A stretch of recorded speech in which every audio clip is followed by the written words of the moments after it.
On a eu une assez bonne maîtrise en première période, où on a trouvé quand même dans notre animation offensive et notre animation défensive vraiment beaucoup de solidité, beaucoup plus de certitude, beaucoup plus de relations à l'intérieur et à l'extérieur du jeu. J'ai beaucoup aimé. Dans les transitions, on a eu quand même 2 ou 3 contre-attaques, 2 ou 3 transitions. On a pu, si on pouvait les jouer mieux que ça, je pense qu'on aurait pu scorer et marquer beaucoup plus. Bon, cette efficacité offensive-là, c'est sûr et certain que nous devons nous améliorer là-dessus par rapport au ratio d'occasion qu'on se crée. Les matchs, quand ils sont difficiles, à un moment donné, il faut être capable de les tuer. Je crois que mon regret aujourd'hui, c'est n'avoir pas marqué plus de buts, mais je ne vais pas faire la fine bouche.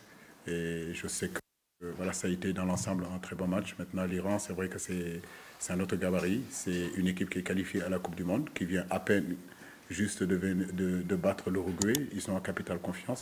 Mais je crois que dans ces périodes-là, ce sont ces genres de matchs-là que nous cherchons. Maintenant, sur la composition de l'équipe, oui, bah, écoutez, on a changé le groupe. On a essayé des choses depuis un bon bout de temps, comme Moustapha Nam à droite. Il était important aujourd'hui de voir des garçons comme Pape Matarsar, des garçons comme Pape Gueye.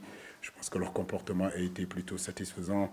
Des garçons comme Balo Touré, ils ont été quand même assez solides, assez costauds. Donc, féliciter. La satisfaction aujourd'hui, j'ai envie de dire, c'est l'équipe. J'ai oublié Patésis qui a fait un gros boulot aussi dans le milieu d'équilibre. Il a été toujours là pour les équilibres de notre équipe. Vraiment, quand le Sénégal joue en équipe, c'est là que le Sénégal est performant. Donc ce soir, j'ai eu ce sentiment-là que vous voulez jouer en équipe, vous voulez attaquer ensemble, vous voulez défendre ensemble. Et je crois que c'est dans cette direction-là qu'on arrivera vraiment à atteindre les ambitions.